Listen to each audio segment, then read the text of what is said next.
My name is Nathan, and for my entire life, I've played the role of the lesser son.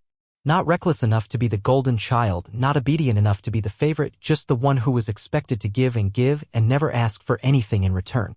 But when my parents stood up at my son's high school graduation dinner and announced they were stealing his college fund to give it to my nephew instead, that was the moment everything shattered.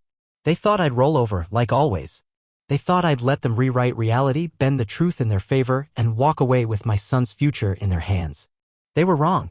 Because this time, I fought back. And I didn't just win, I burned everything they had built to the ground. We were sitting in a beautiful steakhouse, the kind of place my wife, Emily, and I had saved up months for because we wanted to make this night perfect for our son, Liam. He had worked harder than any kid his age should have to, balancing AP classes, part-time jobs, and endless late nights just to get into his dream school. This dinner was supposed to be a celebration.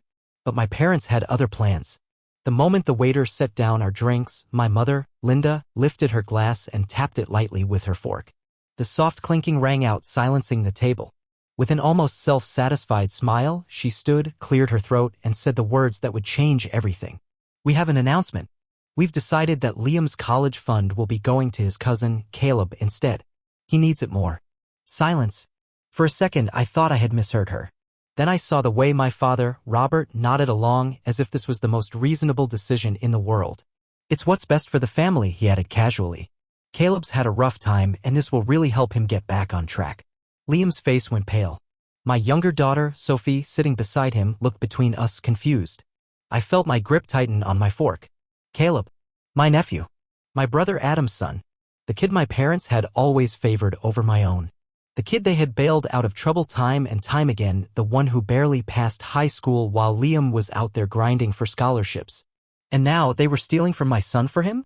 For years, I had let the little things go. The constant comparisons. The blatant favoritism.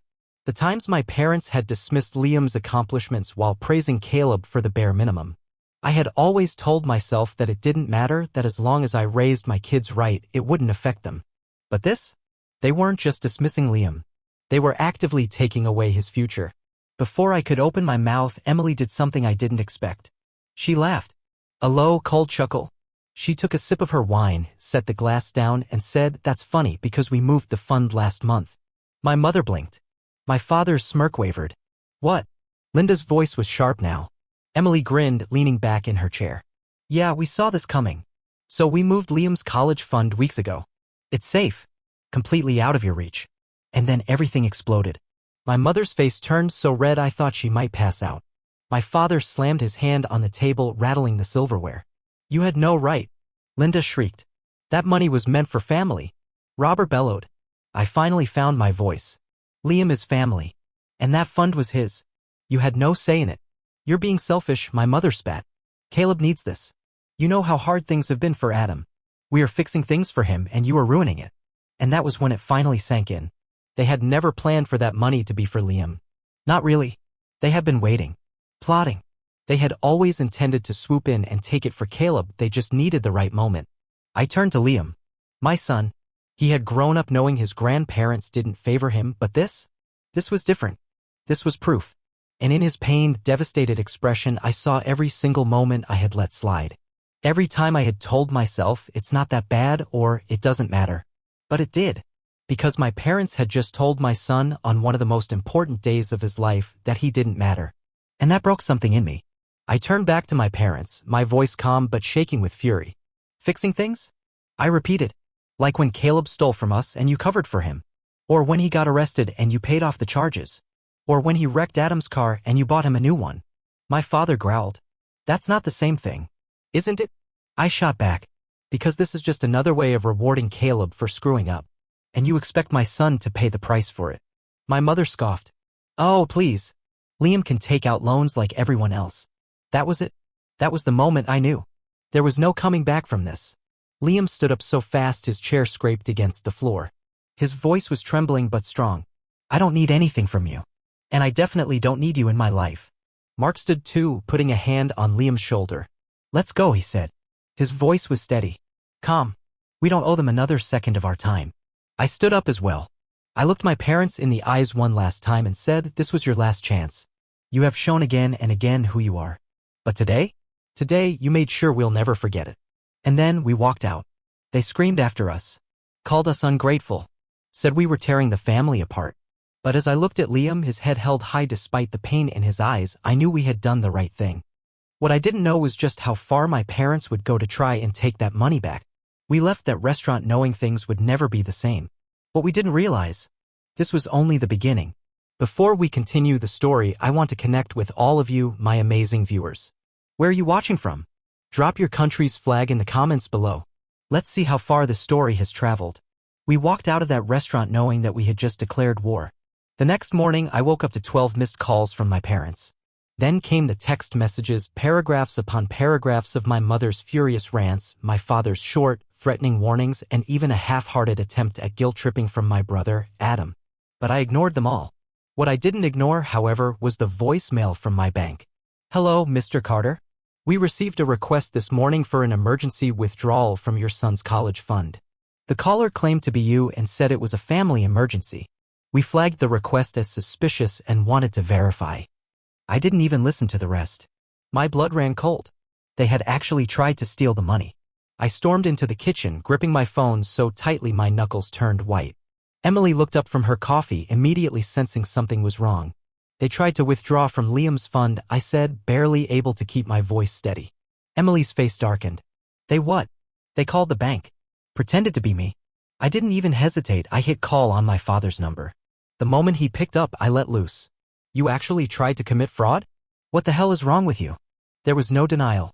No attempt to pretend he didn't know what I was talking about. Instead, his voice was calm. Calculated. Smug. You left us no choice. I almost dropped the phone. No choice? If you hadn't been so selfish, we wouldn't have had to do this, he continued, as if this was the most reasonable thing in the world. That money belongs to the family. I could feel my pulse pounding in my ears. No, Dad. It belongs to Liam. That's when my mother's voice cut in. You think you did all of this on your own? You think we never put anything into that fund? I frowned. What are you talking about? My father spoke smoothly, like he had been rehearsing this for weeks. We contributed to that account years ago. And if we were to take this to court, I guarantee they'd agree that we have a right to it. For the first time in my life, I felt real fear. Because my parents were liars. Manipulators. They had spent their entire lives twisting reality, rewriting history until they became the victims. And if they were willing to go this far, what else were they planning? 3 days later, I got my answer. I was pulling into my driveway when I noticed something strange, a thick envelope sitting on the front step. I didn't know why, but my stomach dropped. I grabbed it, flipping it over. And the second I saw the return address, my hands started to shake. A law firm. I rushed inside, tearing it open, my breath shallow as my eyes scanned the first page. Then the second. By the third, I couldn't hold the papers steady anymore. Emily walked in just as I whispered, "They're suing us." Her head snapped up. What? I swallowed hard, forcing the words out. They're claiming they co-funded Liam's college savings. That we illegally transferred the money without their consent. Emily took the papers from me, skimming through them. Her face went pale. They're saying they own part of the fund. Rage burned in my chest. They weren't just trying to steal from us anymore. They were trying to destroy us. The next few weeks were a living hell. We scrambled to pull every piece of documentation we had: bank statements, transfer records, proof that we had solely funded Liam's account.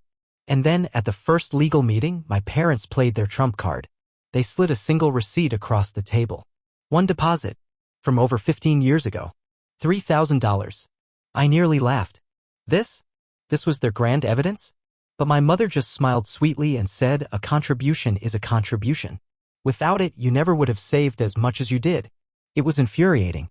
It was bullshit. But legally? It was just enough to cause problems. Weeks dragged on, and when the final ruling came in, it felt like a punch to the gut. We won, mostly. The court ruled that while my parents had no control over the fund, the $3,000 plus interest had to be returned to them. A little over $8,000. Not the full fund. Not Liam's future. But enough that they walked away smirking. And just like that, I knew this wasn't over. I was right. 2 weeks later, Mark walked into the house, his face pale. They reported us. I frowned. What? He exhaled sharply. To the IRS. They're claiming we committed tax fraud. My world tilted. I grabbed the counter for support. They did what? They told the IRS we've been misreporting funds for years. Hiding money. I felt sick. Because this wasn't just about money anymore. This was war. And if they wanted to fight, I was about to show them just how far I was willing to go. It happened late at night. Mark and I were asleep when the sharp sound of shattering glass ripped through the silence. My eyes flew open, my heart pounding in my chest. For a split second, I thought I had imagined it. Then I heard footsteps. Inside the house, Mark was already moving, reaching for the baseball bat he kept next to the bed. I fumbled for my phone, my hands shaking so badly I almost dropped it. My mind raced through possibilities. Was it a burglar? A random break-in? But deep down I knew. I knew this wasn't random. Then, before either of us could move, another voice cut through the darkness. Mom? Dad? My stomach dropped. Liam. He was awake. He had heard the noise. And instead of staying put like any sane person would, he was coming downstairs. Stay in your room, Mark shouted. Too late. We stepped into the hallway just as Liam reached the stairs. And that's when we saw him, Caleb, standing in our living room, drunk. Hi. His eyes were wild, his stance unsteady, but his grip on the crowbar in his hands was firm. For a moment, none of us moved. Then he took a shaky step forward. Where is it? His voice was slurred, but the rage in his eyes was clear. Mark tightened his grip on the bat. Where's what? The money. Caleb's voice cracked. You stole what was mine. A slow, sick realization settled over me. My parents had sent him. They knew they couldn't take the money legally. They had lost in court.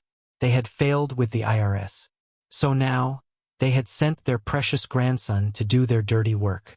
Caleb staggered forward, raising the crowbar slightly. You think you can just take what's mine? Liam stepped forward before I could stop him. His fists clenched at his sides. It was never yours, he said, his voice steady despite the fear in his eyes. And you need to get out. Caleb let out a bitter, broken laugh. Oh yeah? And what are you going to do about it? Mark didn't hesitate. He swung the bat, not at Caleb, at the wall beside him, hard. The sound of wood splintering against drywall echoed through the room. Caleb flinched, stumbling back, his eyes wide. He looked between us, suddenly realizing he was outnumbered, and more than that, outmatched. Then, without another word, he turned and bolted out the front door. The police arrived 10 minutes later. Liam was still shaking, his hands clenched into fists, his breath uneven. Emily had an arm wrapped around him, whispering something soft, something meant to calm him. Mark stood near the broken glass, jaw tight, hands still gripping the bat. I barely registered the officer's questions. I just kept staring at the front door, replaying the moment in my mind. The crowbar. The way Caleb had looked at us, desperate, furious, betrayed, like he truly believed that he had been robbed. They had told him. My parents had actually told him that Liam's college fund was his. I didn't have time to process the thought because the next morning, before I could even drink my first cup of coffee, my phone rang. My mother. I almost let it go to voicemail. Almost. But a part of me, the part that was still burning with rage, wanted to hear what excuse she had this time. I picked up. You've gone too far, she hissed the second the call connected. You had him arrested? I laughed. A short, humorless sound. He broke into our home with a weapon. That's on you. He's just a boy, she spat. He's 19, I corrected. Old enough to know breaking and entering is a crime.